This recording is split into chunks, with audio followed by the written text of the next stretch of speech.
She owns the 40-story glass tower. He just cleans its floors after midnight. When a storm kills the power, they end up alone in the dark, between a blown breaker and all the secrets holding this building together. By the time the lights come back on, one touch will cross a line neither of them can pretend doesn't exist. Before we dive in, make sure to hit subscribe, tap like and share this video. The more voices we reach, the louder these stories become.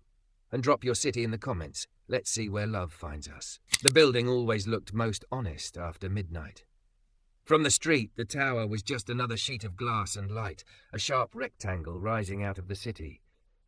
But inside, with the offices dark and the lobby emptied of perfume and cologne and hurried voices, Evelyn Marlowe could hear it breathe, air vents sighing, metal humming, the faint buzz of electricity in the walls. It felt less like real estate and more like a living thing that she was somehow responsible for keeping alive. Her heels clicked across the marble as she stepped out of the private elevator, the sound echoing in the cavernous lobby. The security desk lamp washed everything in a warm pool of yellow. Beyond it, the rest of the floor stretched out in gleaming white and grey. Columns, glass doors, the sweeping staircase leading down to the lower level. She was still dressed for war, bone-white blazer cinched at her narrow waist, pencil skirt hugging thick, curvy hips, silk camisole soft under rigid lapels. Her hair, dark blonde with subtle highlights, was pinned back in a way that said she'd had no time to be gentle with herself. Her makeup was perfect, except for the shadows that even the best concealer couldn't quite erase beneath her green eyes. She clutched her phone in one hand, not because she needed it, but because empty hands felt too much like empty life. The lobby smelled faintly of lemon cleaner and something else, floor polish and cool air. The scent was oddly soothing. When her husband was alive, they'd joke that the building smelled richer than their wedding reception. He died 2 years ago, and the joke had never resurfaced. Nothing did. It all stayed buried somewhere between the mortgage statements and the condolence emails. Evelyn almost missed the man at the far end of the lobby, near the revolving doors.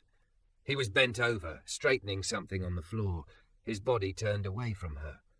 A large grey cleaning cart stood beside him, stocked with bottles and rags, and a mop that glistened under the lights. The back of his navy work shirt was dark where sweat had cooled. His arms were bare from rolled sleeves, and the muscles in his forearms flexed as he adjusted a bright yellow sign. Wet floor, it warned in 3 languages. The sign was crooked. Irritation flickered through her like a reflex. She didn't even know where it came from. The endless day, the board call that had stretched into the evening, the lawyer's voice reminding her there were still outstanding debts from her husband's risks. Or maybe it was just that if things were straight out here, maybe she wouldn't feel so bent inside. "Excuse me," she called, the word floating out sharper than she meant. The man straightened and turned. He was taller than she'd expected, broad-shouldered, with deep brown skin that the lobby lights softened into bronze. His face was strong-boned, jaw rough with a day's stubble. Close-cropped black hair framed a thoughtful forehead. His eyes, dark, steady, met hers without flinching, without the fluster she was used to causing. "Yes, ma'am," he said. Her spine reacted before her heart did. That word again. Ma'am. She'd grown up hearing princess from her father, baby from her husband, Miss Marlowe from staff. Ma'am felt like something you called an older woman in a grocery store line. "The sign," she said, lifting her chin toward it. "It's not straight." He followed her gaze, then looked back at her. For a second, she thought he might roll his eyes. Instead, his mouth twitched as if he'd swallowed the impulse. "Got it," he replied. He walked back to the sign, large hands settling it with ridiculous care. He nudged it until it lined up perfectly with one of the thin grey streaks in the marble. Then he stepped back, head tilted, judging.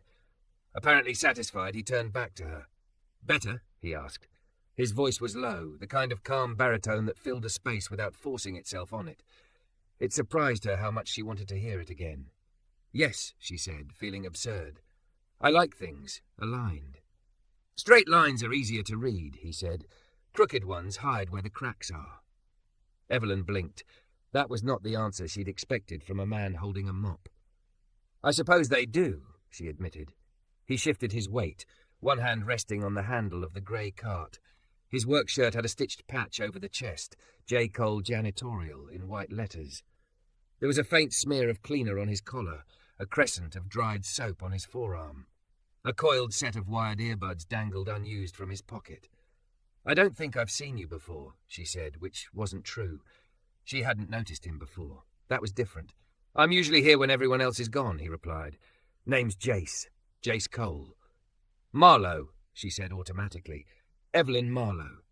Then, because something in his gaze invited honesty, she added, "I own the building." There it was, that shift. A fast flicker in his eyes, as if he were resorting her back, moving her from the late person in office category to the person whose name is on the loan documents category. "Right," he said quietly. "So we both make sure it stands, just from different angles." The answer disarmed her more than flattery would have. Her phone buzzed again in her hand. A new email banner slid across the screen. Her lawyer, subject line urgent, lender response. Her stomach tightened. She locked the screen without opening it. "Do you work every night?" she asked, surprising herself. "Most," he said. "Third shift's mine. Day people make the mess. I get the leftovers." There was no bitterness in his tone, only a dry observation. Still, something in it tugged at her. "That sounds lonely," she said.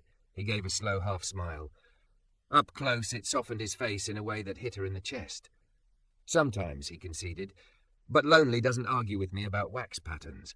The laugh escaped her before she could stop it. Small, rusty from disuse, but real.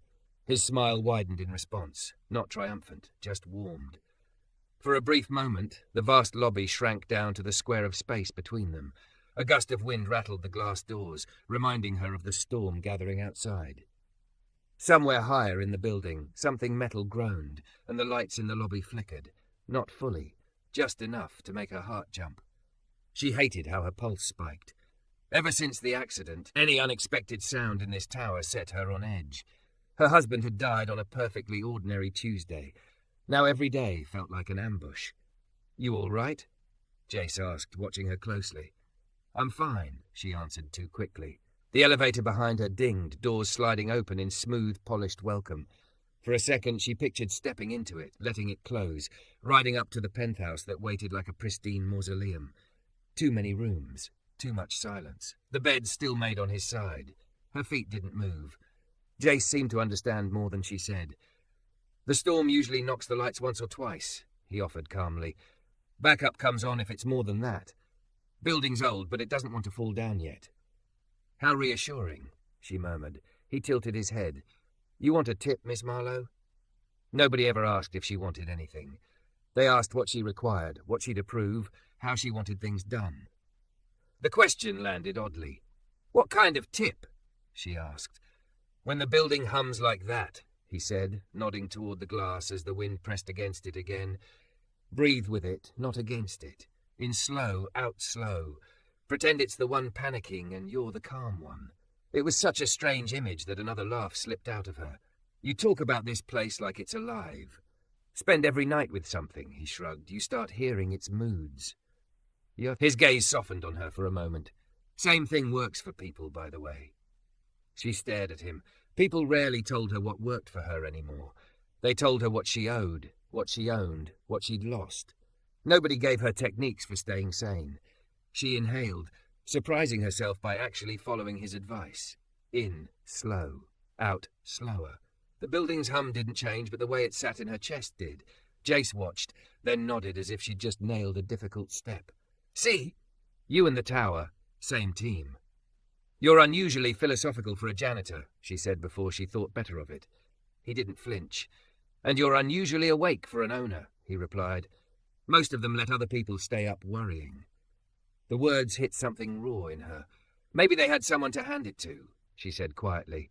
Silence stretched between them, heavy and delicate at once. His gaze flicked briefly to the ring on her finger, the simple gold band she still wore. He didn't ask.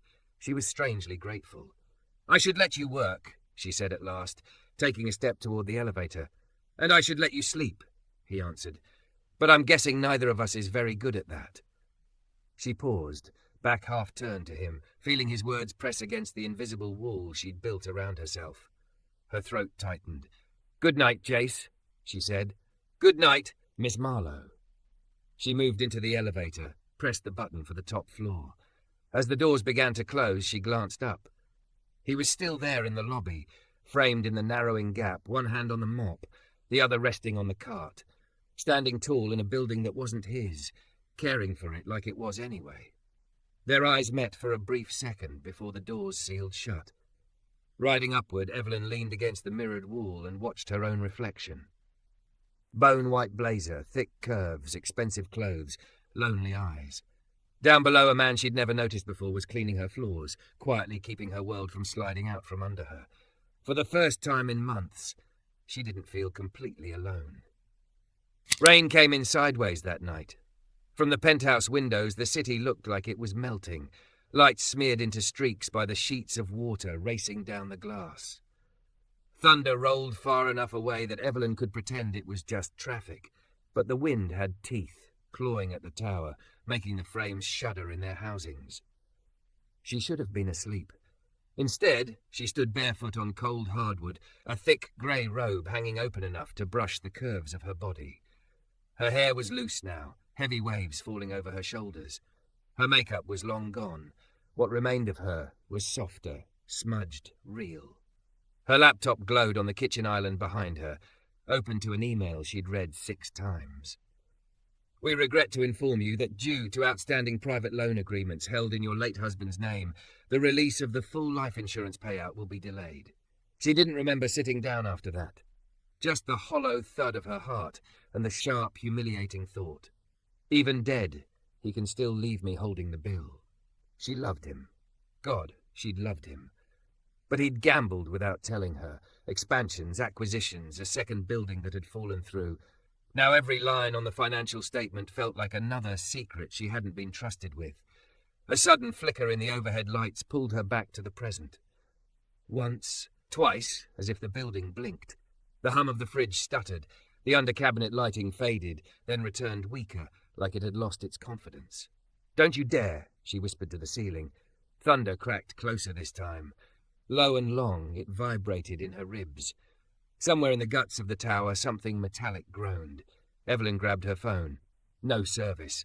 The storm must have knocked the cell signal sideways. Even the Wi-Fi icon stuttered. A memory flashed. Elevators stalling, tenants trapped, the city inspector's face pinched with disapproval. Repairs had been done, sure, but like everything lately, some of it had been paid for with promises instead of cash. She moved toward the hallway when the lights finally gave up. Darkness swallowed the penthouse. Not complete. Emergency strips near the floor glowed faintly like fireflies, but dark enough that her breath hitched. The building hummed again, a low, uneasy sound. Breathe with it, not against it. Jace's voice came back to her like it had been waiting in a corner of her mind. She planted her feet on the floor, curved toes pressing into cool wood. In, slow. Out, slower. The panic didn't vanish, but it loosened its grip enough for her to think. If the power had gone out up here, it might be worse elsewhere. At least she had emergency strips and a backup generator feeding part of the penthouse. Some floors would be total black. She wrapped the robe tighter around herself, grabbed her phone for its flashlight, and stepped into the hallway. The elevator at the end was a vertical coffin she had no intention of climbing into during a storm. The stairwell, however, was a different kind of nightmare. Echoing, industrial, too many memories of climbing hospital stairs with a doctor's voice in her ear saying we're doing everything we can. She chose the stairs anyway. 40 floors down, she told herself. She didn't have to go all the way, just far enough to see what was happening. That's what owners did. They checked on their assets. They made sure everything kept standing. Right, and her heartbeat had absolutely nothing to do with the thought of maybe, just maybe, seeing a certain janitor again. The stairwell door groaned as she pushed it open. The emergency lights here were dim, casting everything in a tired red glow. Her robe whispered around her calves as she started down, hand gliding along the cool metal railing. By the 35th floor, her thighs burned. By 32, she was cursing all the time she'd skipped the gym because life felt like exercise enough. The storm outside pounded the walls, making the stairwell vibrate. Somewhere below, she heard a distant clatter. A mop bucket? A door swinging? Her imagination supplied both intruders and tenants and lawsuits. She forced herself to keep going. On the 30th floor landing, the door suddenly slammed open. She jumped back so hard she almost lost her grip on the rail. "Whoa, sorry," a familiar voice said. Her phone's flashlight beam caught a broad chest first, navy shirt dark with rain along the shoulders. Then his face came into view. Jace, eyes wide for half a second before recognition softened them. "Miss Marlowe?" he asked. "What are you doing in the stairwell?"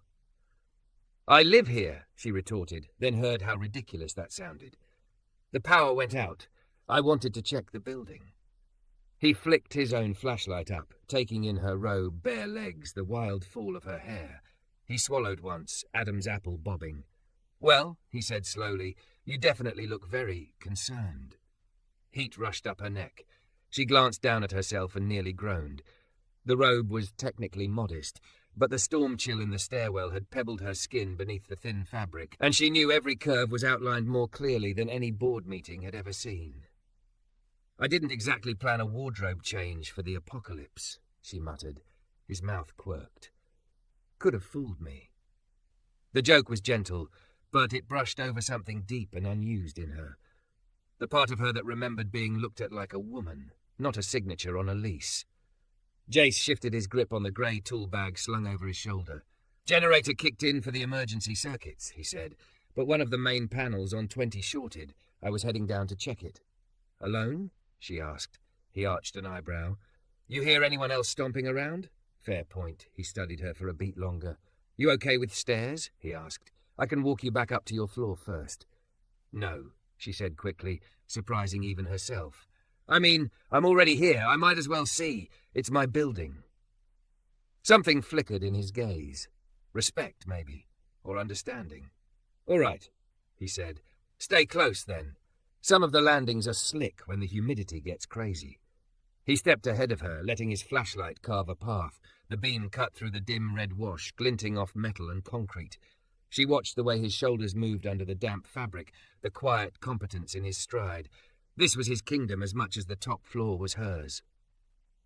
"Do you always do this yourself?" she asked as they descended. "What, chase storms?" He snorted softly.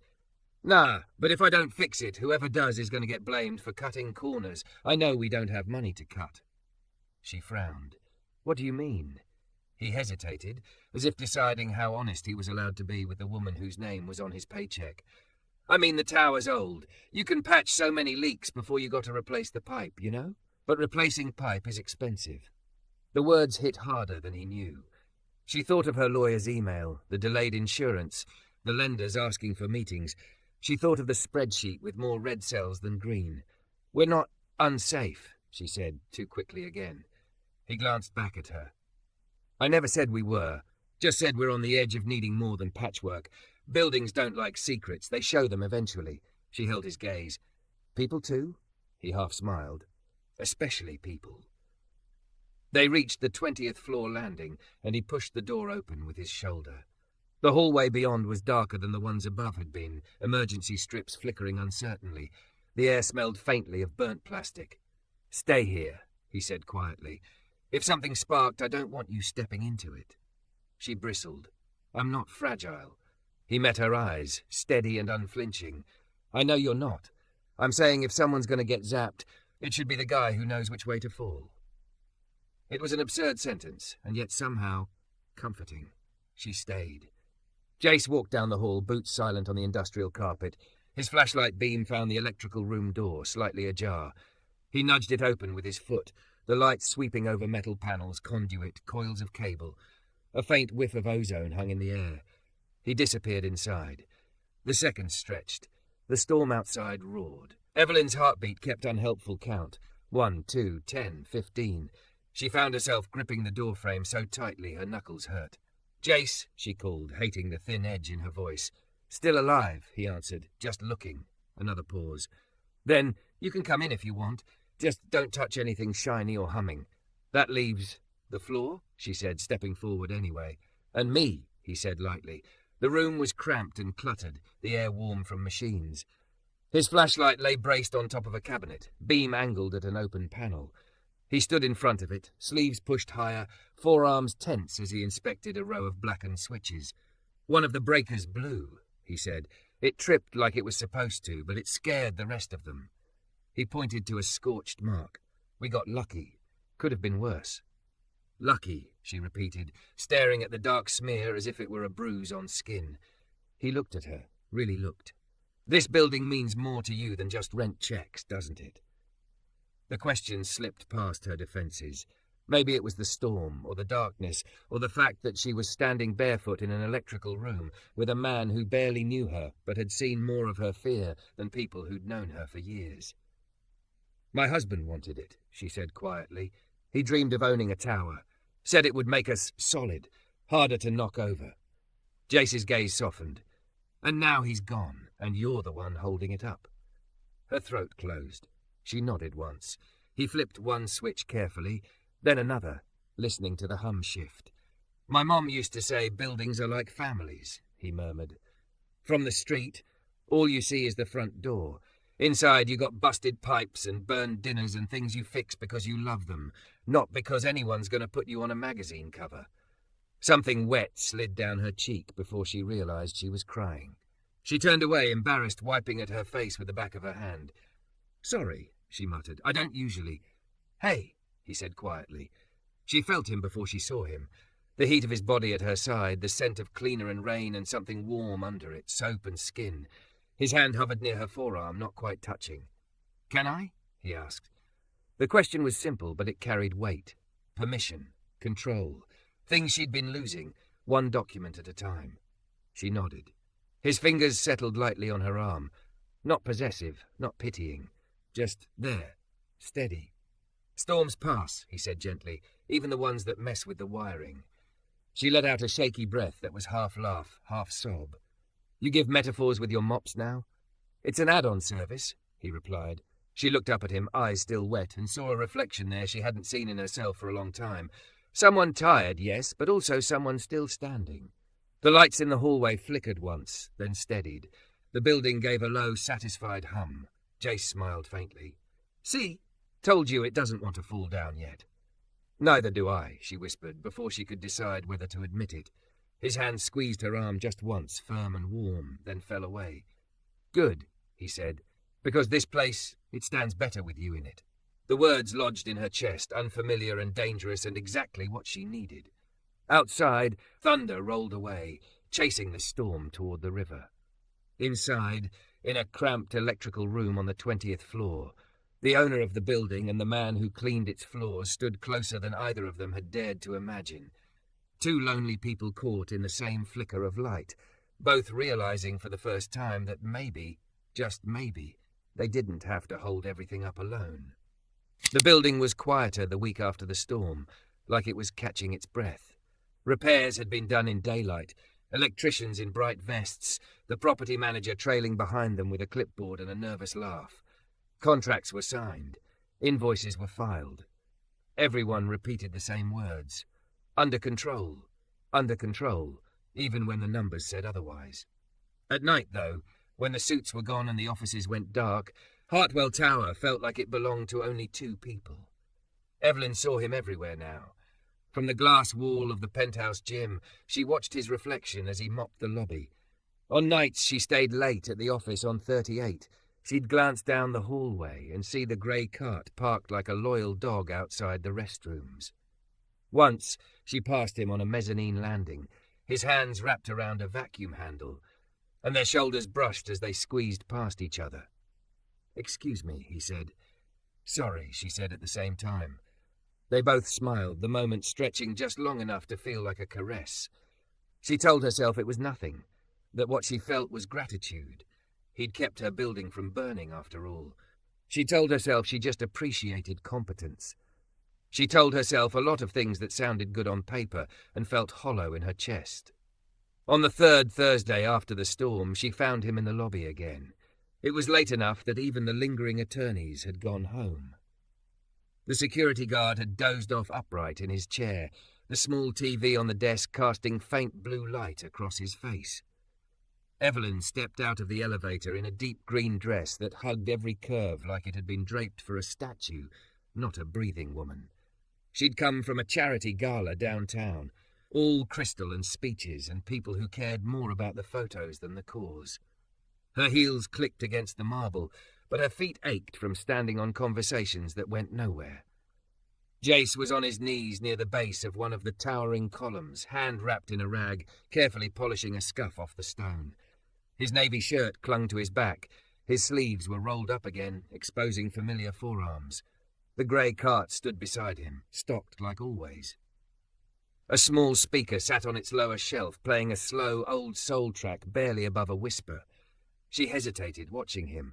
The curve of his shoulders, the way his fingers moved with patience over the stubborn mark, the focus in his face.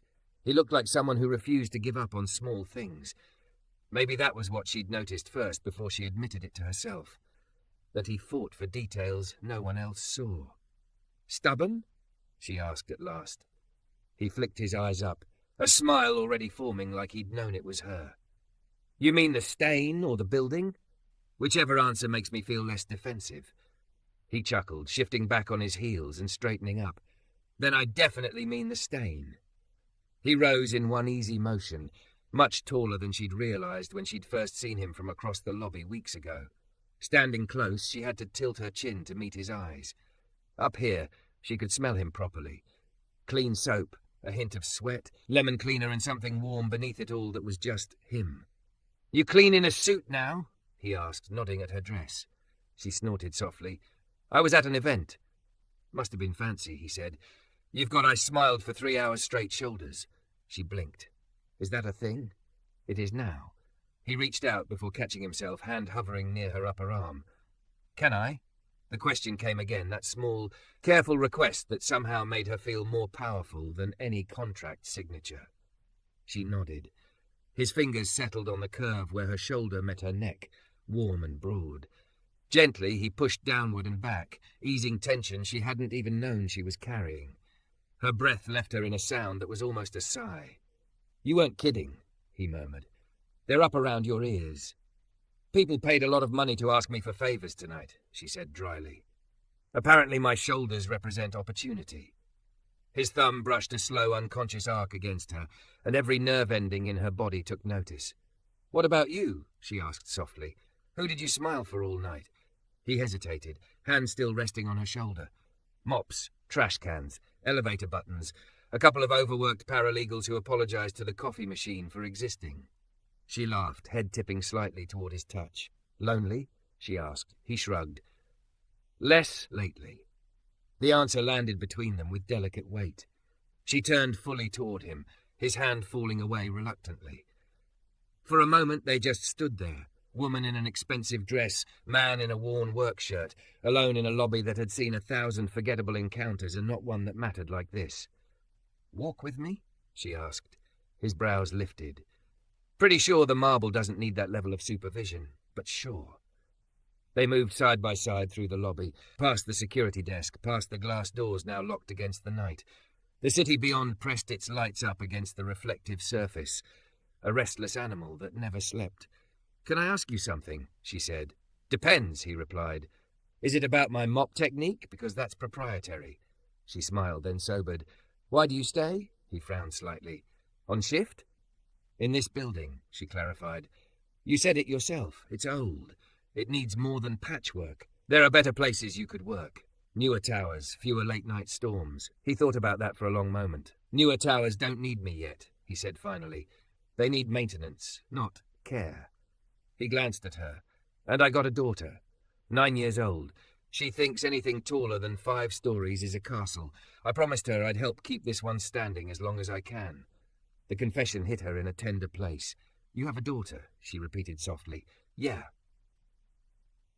Something in his face changed when he said it, softened and sharpened at once. "Nyla, smart mouth, big heart, lives with her mom, but I get her weekends and whatever days I can steal." He reached into his wallet, pulled out a worn photo. A little girl grinned up from the picture, missing one front tooth, hair in bright beads that framed a face full of pure mischief and joy. She wore a T-shirt with the building's silhouette on it, tiny hand thrown up in a superhero pose. "She loves this place," he said. "Says her daddy cleans a skyscraper like it's his dragon." Evelyn swallowed past the lump in her throat. "She's beautiful," she murmured, "and very correct." He glanced at her. "About the dragon?" About you, she said. Their eyes held and something shifted. Not suddenly, but like a pane of glass finally loosening from its frame, all the hairline cracks from earlier conversations lining up in a single, fragile moment. What about you? He asked quietly. Why do you stay? It was her turn to look away toward the soaring atrium. Because if I let it go, then he really is gone, she said. My husband. This was his dream, his legacy. Legacies don't have to be prisons, Jace said softly. She wrapped her arms around herself, the rich fabric of her dress pulling against her curves. Maybe. But if I sell, if I lose this, what's left of the story? Man dies, wife can't keep his tower standing. The papers would love that. Lady, he said, stepping closer, you're the one holding this place together, while his decisions echo through your inbox. That's not failure. That's survival. His hand hovered again, then came to rest, warm and firm, on the small of her back. Not pushing, not claiming, just there. You ever think maybe the story's not about him anymore? He added. Maybe it's about you. Her eyes burned suddenly. He was too close and not close enough, and her heart felt like it was learning a new language. What would a story about me even be? She whispered. He took a breath, his chest rising against the space between them. Woman holds up 40 floors and still forgets to ask who's holding her up, he said quietly, until she realizes she doesn't have to do it alone. The words were too much, too honest, too kind. She stepped forward, just enough that his hand on her back brought them closer, her body brushing his. The lobby around them receded until all she could feel was the heat of him, the steady beat of his breath, the way his gaze flicked to her mouth and then back to her eyes with painful restraint. Jace, she said, his name a warning and a plea. I know, he murmured. Lines, floors, worlds.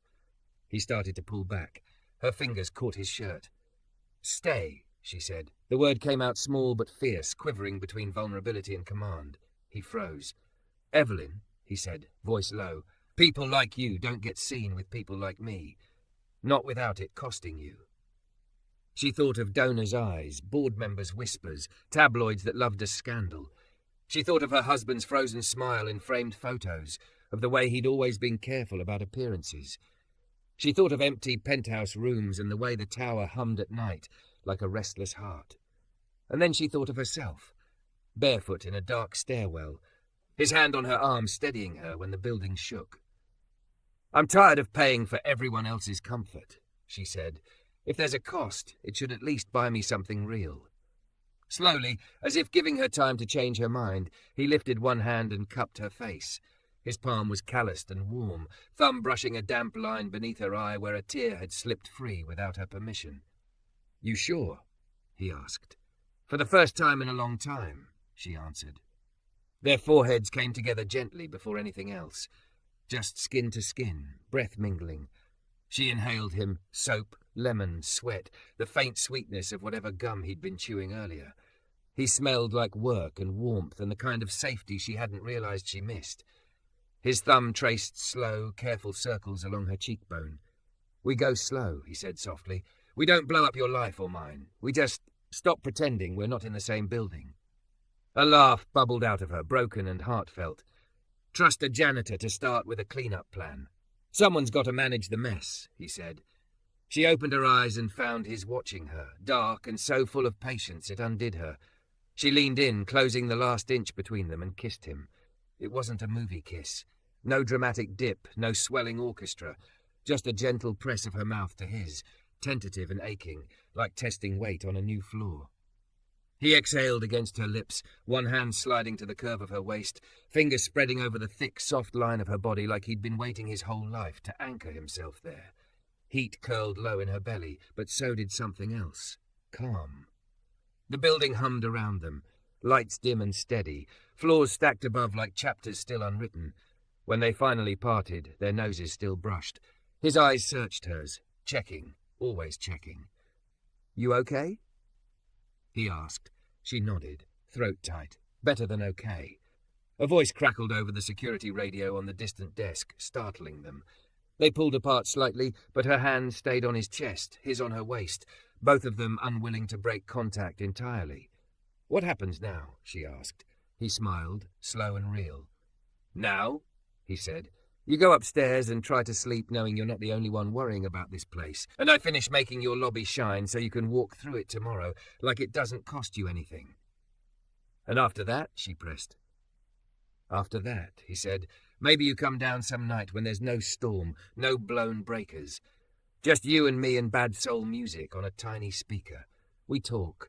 We figure out how a woman who owns the building and a man who cleans its floors meet somewhere in the middle. She looked up at him, feeling the corners of her mouth lift in something that felt suspiciously like hope. Middle sounds nice, she said. Middle's where most of the real life happens, he replied. She traced a small circle on his chest over his name patch. Don't disappear, she murmured. Can't, he answered. You'd notice now. He was right. Later in her penthouse, she stood at the window and looked down at the lobby. From here, Jace was just a small figure moving across marble, pushing the grey cart, straightening a yellow sign. But she knew the shape of his hands now, the sound of his laugh, the weight of his palm on her waist. The tower hummed around her, not as a burden, but as a shared heartbeat. Somewhere below, a man who had his own worries, his own daughter, his own life, was choosing to carry some of hers too. For the first time since she'd become a widow, the building didn't feel like a monument to what she'd lost. It felt like the beginning of something new.